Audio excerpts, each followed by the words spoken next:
Hello there, welcome back to the Closet Historian. Today on how to build a vintage wardrobe, I'm going to be talking about how I shop for vintage, so kind of my tips and tricks and my system for how I add things to my collection, how I build my vintage wardrobe even now, and how I've done so in the past. So hopefully this will be helpful for you guys who are trying to do the same. So something I talked about in my last video is creating a list of things that you feel are missing from your wardrobe, things that you what would facilitate more versatility for you or would just help you move in towards the direction of the style that you want.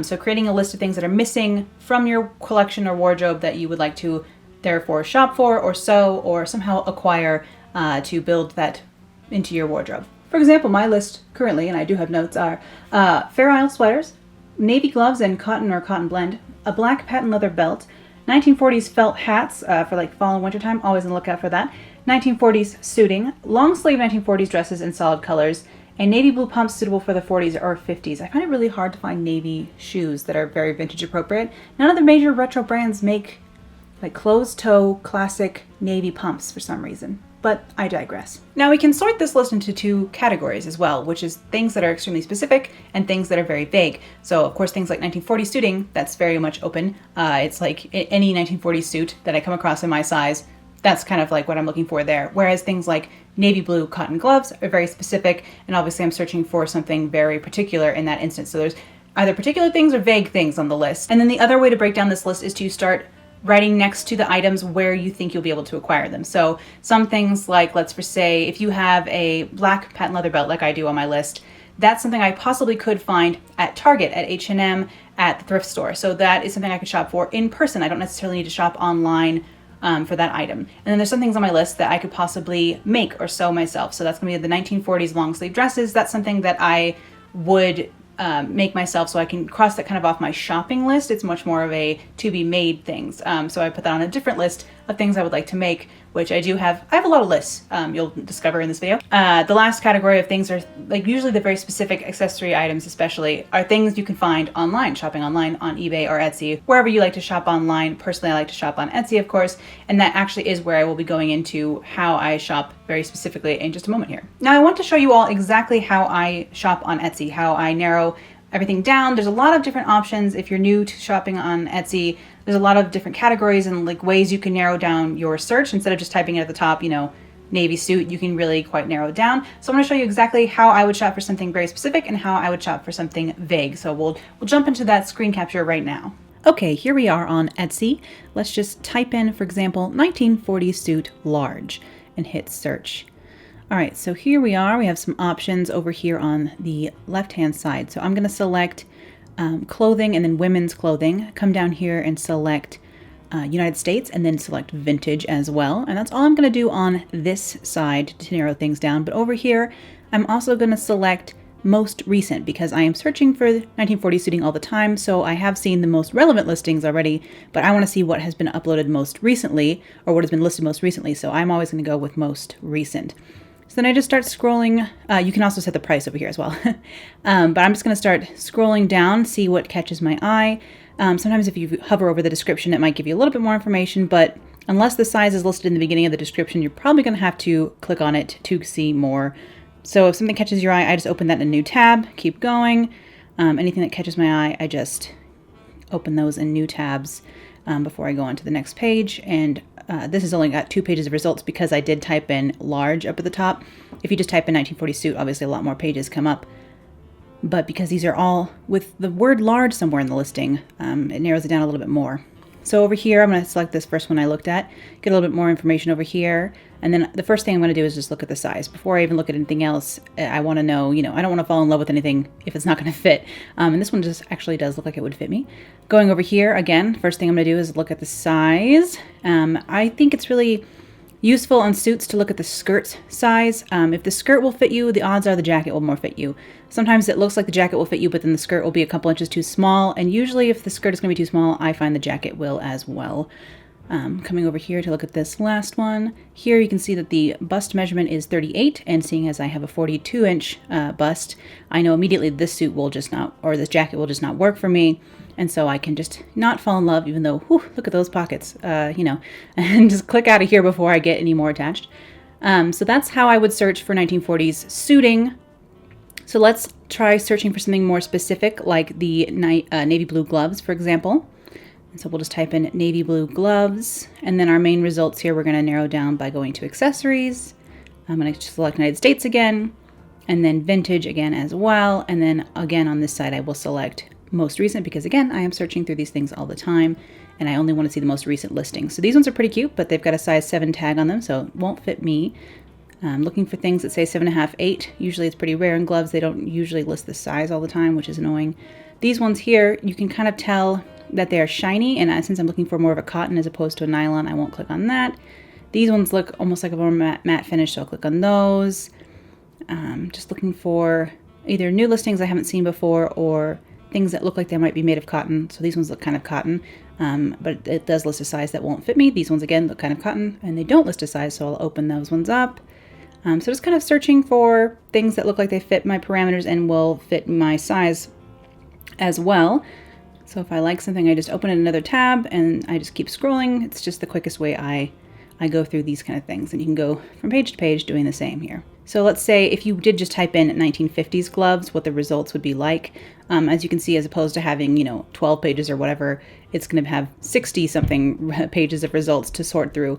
And these are just going to be all colors, all types of gloves. Anything that someone has listed as a 1950s glove is going to be in here. And sometimes you want, like for example, I want navy gloves, but I don't care if they're from the 40s, 50s, 60s, 80s. I don't care. So it's better to put in a color almost in that sense. And you can search by size as well, but a lot of people do not bother to list the size of gloves in the title. And you do end up with a lot of ones where it's a size range, or it's like they've measured the glove and it's 8 inches long, but that doesn't really tell us if it's a size 8 or not. So searching gloves by size I find is actually not very useful, unfortunately. Now, if you're anything like me and you find a brooch or something like that you would want the matching pair of earrings to, you can go search by the designer brand name. So for example, if you have a coral brooch that you're looking for matching earrings to, a lot of those things were sold in sets. So you can type in gold coral earrings, narrow down things on the side again. And then in this case, we are looking for most relevant, because if you go to most recent, sometimes you're going to get things that are coral in style as opposed to actually marked coral on the back. And because you're looking to match a set, you're going to want to look for actually coral items. So then you can go through here and see, sometimes you can make a set doing this and find the other pieces to match other pieces that you already have. So that's something that I do here on Etsy as well. And sometimes it's cheaper to actually make sets this way, to find individual pieces, as opposed to buying like a Lisner or a Coro set may be sold for $150 if it's got the bracelet, the earrings, the brooch, and the necklace. And sometimes you can find the necklace for $12 and the earrings for $6 and the bracelet for $12, and somehow like end up saving yourself a little bit of money doing it that way. You can also type in something what I would consider quite vague, like plaid jacket. So again, we're going to narrow down using the same parameters as usual over here on the side. And then again, most recent. Now something like plaid jacket, you're going to get plaid jackets from the 1960s, from the 1970s, from the 90s, I'm assuming this is when this is from. And then again, a 60s suit here. You're going to get things from all different decades, and possibly not even very vintage at all, quite new items sometimes. But you are going to get the people who don't know what they have. Here's a 40s suit jacket, or here's a 1940s 49er jacket as well here in these results. But you are going to get all kinds of plaid jackets, and it's going to be more to sort through, but you might be able to find a 40s one that is just not labeled as such for a bargain, doing a vaguer search like this one, or a more vague search like this one. Vaguer is probably not a word. Okay, some other things to remember about shopping for vintage online are that some sellers are super knowledgeable. This is their career. They sell vintage for a living. They take their shop very seriously. Everything is done very professionally, photographed professionally, measured very professionally, have a great customer service situation going on. They're like a shop. That's what they do. And then there are some people who just like cleaned out grandma's garage and they listed the stuff online. They have really no idea what they have. They maybe don't measure very well, and it's like very iffy, but usually those people, because they don't know what they have, it's going to be cheaper. So in this instance, like if you were searching for a 1940s navy suit jacket, the professional seller is going to list it as a 1940s navy suit jacket and maybe list like the designer or something.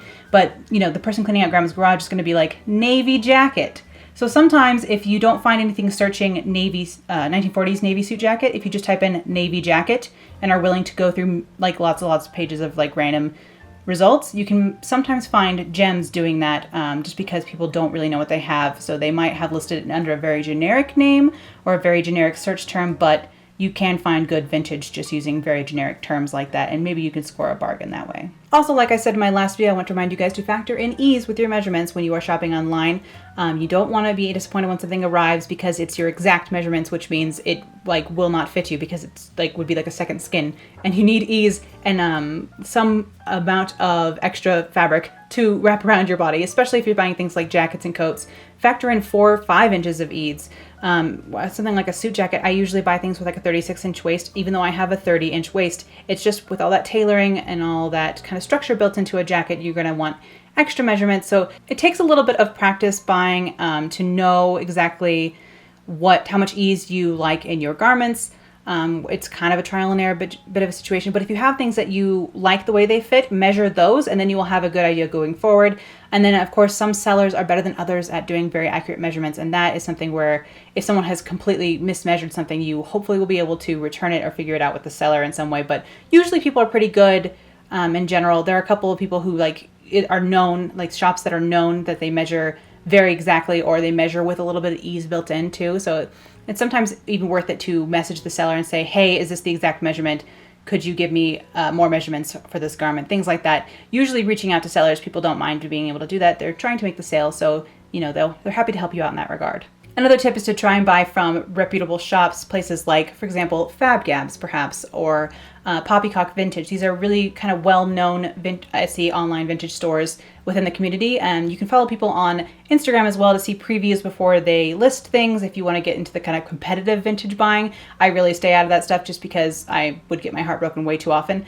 But like going with reputable shops is always going to be a better shopping experience just because they're going to list a lot more measurements, condition will be super detailed, and you just know you're shopping with a seller who knows what they're buying and selling and knows vintage inside and out. And it's always better just you feel more confident shopping with people like that. That isn't to say you shouldn't give smaller or just like more random kind of shops a try. Definitely, I've had great experiences with both well-established shops and the random like Grandma's Attic kind of sellers.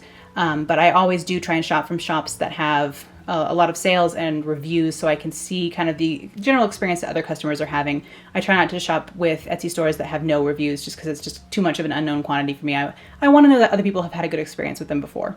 When it comes to shopping in person, either at modern stores or in thrift stores, I think it really just does help to have that list of items that you're looking for, even possibly written down and like kept in your wallet, just so you can refocus and really know what you're after instead of getting distracted by lots of different items. It's easy to get distracted by things because they're just vintage, and you think, ooh, I'll add that to my cart because it's a vintage 50s sweater. I can't believe I found this at the Goodwill. Like, how cool. Like, this is stuck on between all these horrible old stuff from Kohl's from 8 years ago.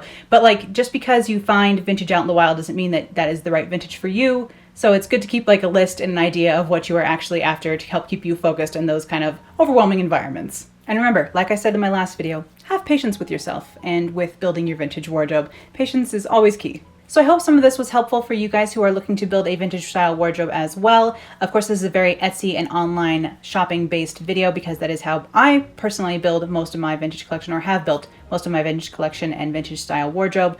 I usually buy almost all of my vintage and vintage accessories online. And I have made mistakes doing it and have had to be patient with myself. So, but hopefully you guys took something out of this video. And if you have any other additional tips for vintage shopping or building a vintage style wardrobe, either shopping in person or online, or different secrets you have, do include those in the comments below to help everyone else out, because I'm sure people will appreciate that. Next time on this series, we're going to be talking about how I plan my vintage sewing. So look forward to that, and I'll see you all again soon. Bye.